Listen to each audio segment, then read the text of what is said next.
Pain and suffering only becomes negative if it creates a barrier between you and Allah subhanahu wa ta'ala. But it becomes positive.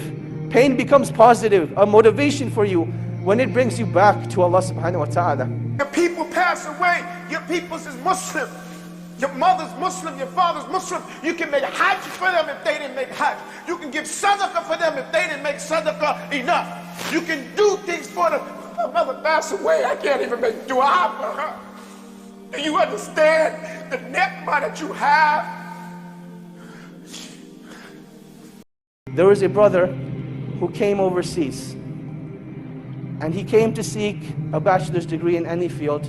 And the national climate was that this was the first time he got freedom from his family. In his society, people are very religious, very practicing. He couldn't have the fun that he wanted to have. So he comes to a place like England. He's in a free mixing university. In a society where no girl looks at you. In fact, there are no girls in your class. Now all of a sudden they're sitting next to you. And you can actually find an excuse to talk to them. Hey, can I borrow a pen? Hey, can I borrow some paper? And conversation becomes very easy. And now that you have a foreign accent, oh my God, you're a fitna for them. And this was the reality that he went through. That he came from a foreign land, and this attraction hit him right away. The initial stages were that he'd just go out for lunch, he'd just go out for meetings, and that is how life continued. He never actually committed zina. One day though, he went to a party, and he committed zina. Out of, pure emotion, he committed zina. And when he was done, he just lay there thinking, I have just ruined myself. And he didn't know what to do. He didn't know where to go.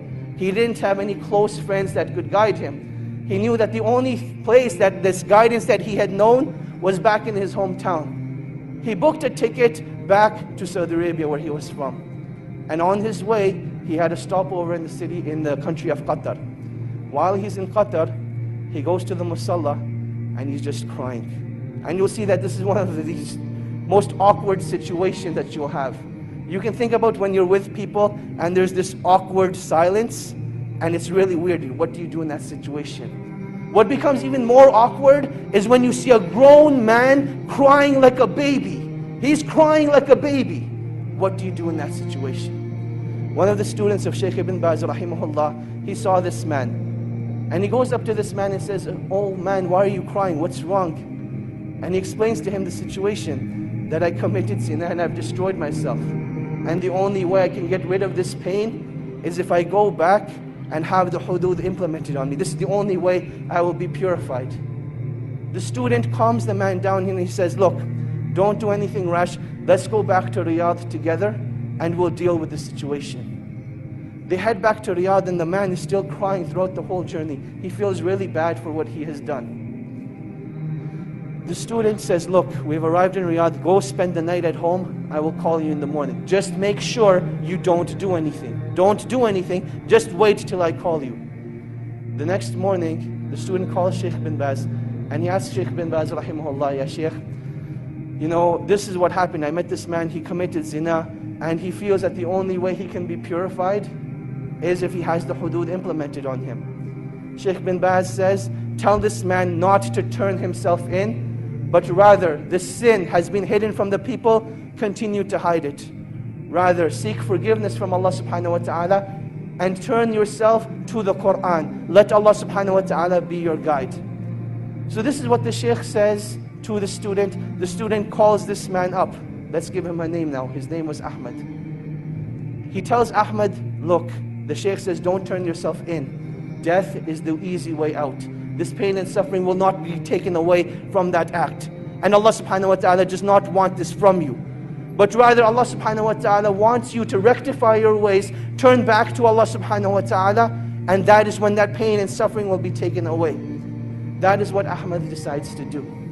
A couple of days go by, he starts reading the Quran, he starts praying in the masjid, and he says that I never missed a single salah in the masjid since that event took place.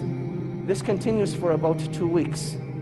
Now this student, he disappeared from the life of Ahmad. There was no contact between him. And then one day, he notices that he has a missed call from Ahmad.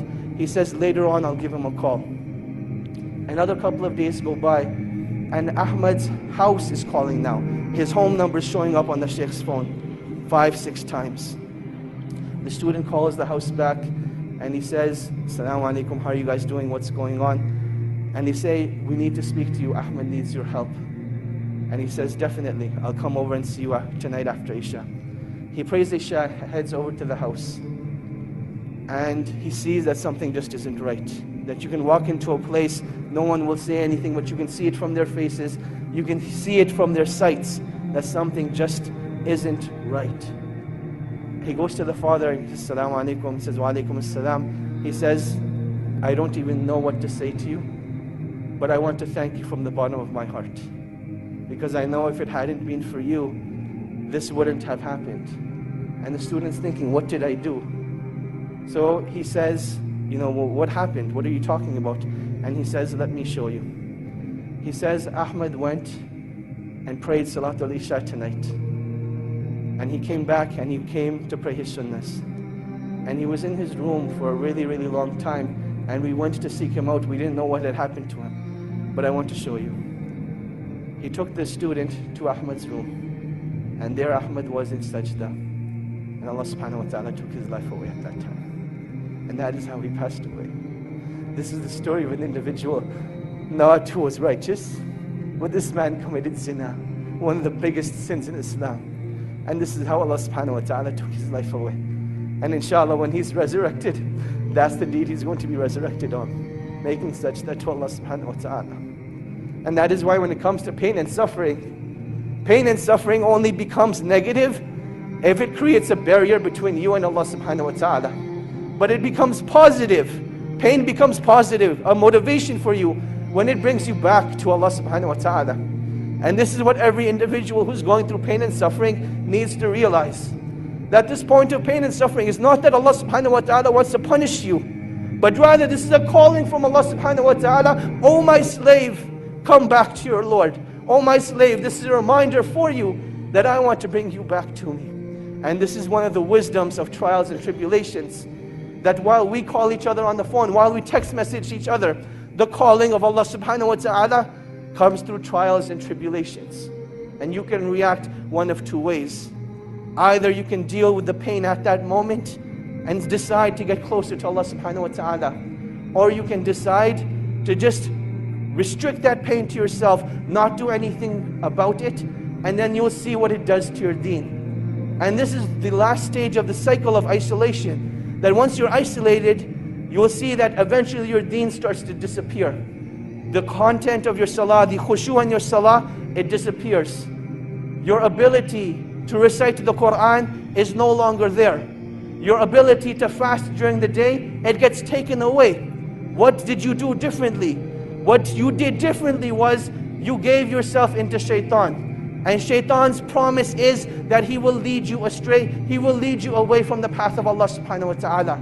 So in times of trials and tribulation, you need to seek out the believers. You need to seek out the righteous and let them be your guide and help to by being Muslim, accepting Islam as our deen, as our way of life. That's not just for the dunya. We have an opportunity to practice a deen that transcends this life and takes us to safety on Yawm al-Qiyamah and in the grave. And that is not something that Allah has allowed lots of people. أكثرهم فاسقون أكثرهم كافرون أكثرهم مشركون. Most of the people are corrupt. Most of the people make shirk. Most of the people disbelieve. But Allah subhanahu wa ta'ala has favored me. That's all I care about. And that's all I'm going to care about Yawm al-Qiyamah. Let's see. What is Allah? The messengers of Allah. On the last day, we're going to go to Adam, our father, through which all of us are created. We have this arrogance of nationalism and tribalism. We are from the same father. We all interrelated somehow. But the shaitan gets us all twisted. We're going to go to Adam. This is our reality. We already know. And he's going to say, nafsi, nafsi. I'm only concerned with myself. I'm only concerned with me on that day. And if that's the case with Adam, with all the prophets except Muhammad sallallahu alaihi wasallam, we have something to look after. I'm happy that Allah favored me with His I don't know about you. I'm happy.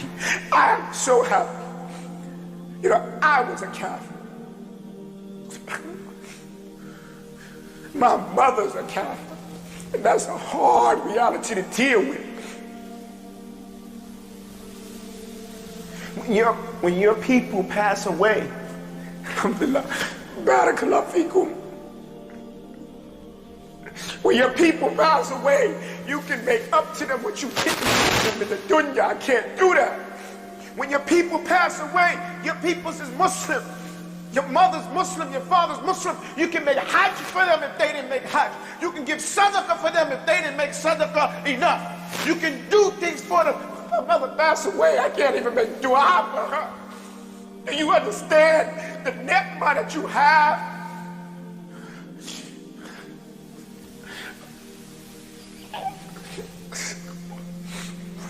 Kullu nafsin dha'iqatul maut. Every soul is going to taste death, brothers. Have you heard about Islam? Have you heard about Islam? This deen, the newest deen on the planet. It's the best thing out there. The real deal.